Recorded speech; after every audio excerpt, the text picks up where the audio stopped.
Assalamualaikum warahmatullahi wabarakatuh.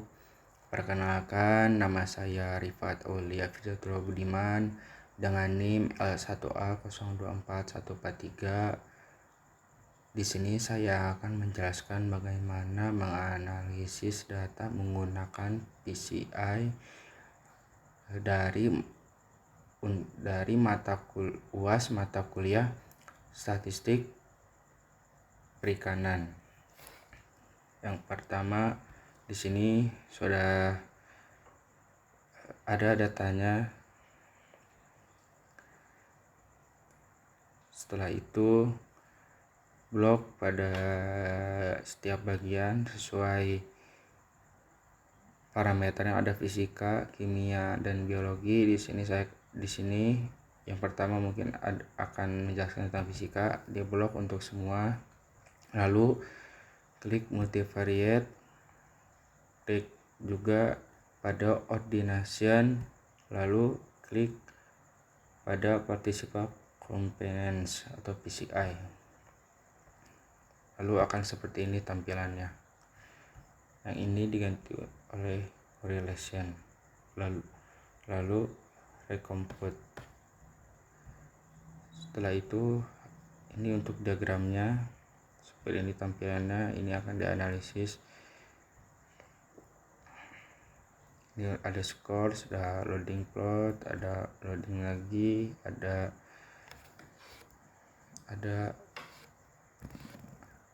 script plot. Lalu setelah itu bisa diklik close. Lanjut untuk pada parameter kimia, diblok lagi untuk semuanya. Lalu klik multivariate, ordination, lalu klik participant components, dan tampilannya akan seperti ini.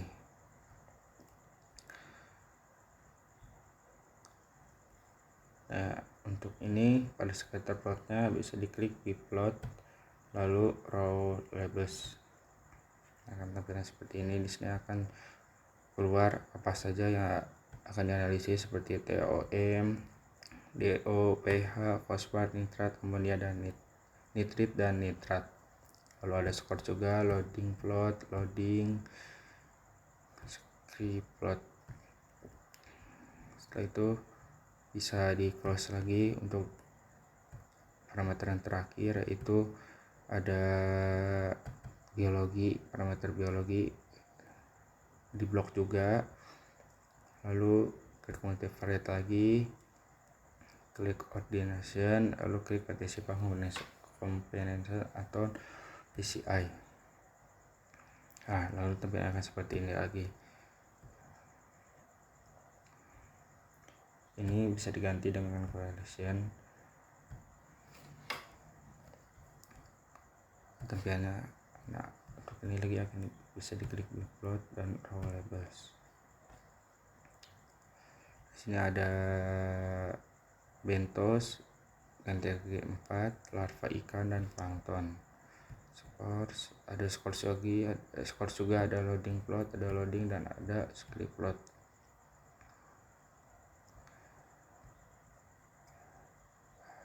Sudah. Setelah itu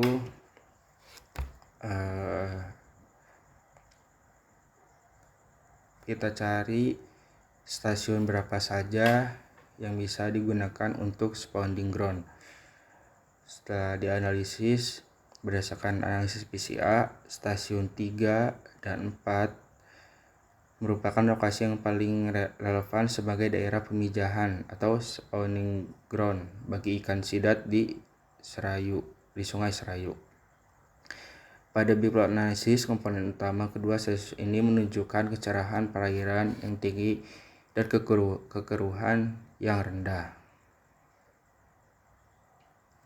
Lalu referensi jurnalnya ada menurut Pramita et al. 2020 dengan judul Kualitas Air dan Hubungannya dengan Keberhasilan Pemijahan Ikan Sidat atau Anguilla bicolor di Sungai Citanduy. Pada kualitas air yang prima dengan kadar DO 5 mg per liter dan kadar amonia atau nitrit yang rendah adalah prasyarat vital untuk viabilitas telur dan keberlangsungan hidup larva ikan, termasuk sidat yang umumnya sangat sensitif terhadap kondisi lingkungan di tahap awal kehidupannya. Penelitian ini juga menekankan bahwa perairan dengan kecerahan tinggi dan kekeruhan yang rendah merupakan kondisi visual yang baik untuk pembijakan serta memaksimalkan pengendapan sedimen yang dapat menutupi telur, mendukung perkembangan embrio yang optimal. Selanjutnya juga di sini menganalisis feeding ground. Berdasarkan analisis PCA, stasiun 3 dan 4 sangat relevan sebagai daerah asuhan feeding ground bagi ikan sidat. Pada biploanalisis komponen biologi, kedua stasiun ini menonjol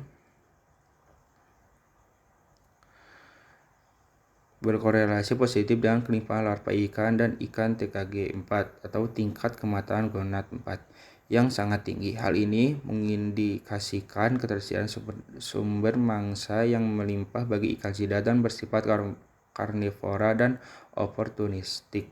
Selain itu, meskipun tidak ekstrim pada pemijahan, kualitas air di stasiun ini masih mendukung pertumbuhan.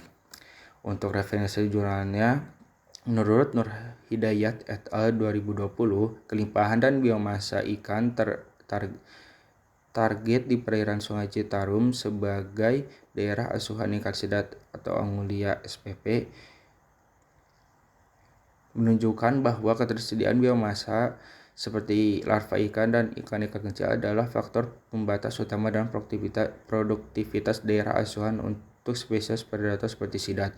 Tingginya kepadatan mangsa di suatu lokasi memungkinkan ikan untuk tumbuh lebih cepat dan mencapai ukuran dewasa yang optimal. Penelitian ini juga mengemukakan bahwa daerah dengan kelimpahan organisme bentik dan zooplankton yang memadai seperti yang akan mendukung populasi larva ikan menjadi habitat kunci untuk pertumbuhan dan perkembangan juvenil ikan. Ketersediaan total organic matter atau TOM yang lebih tinggi di beberapa stasiun juga dapat mendukung produktivitas beberapa stasiun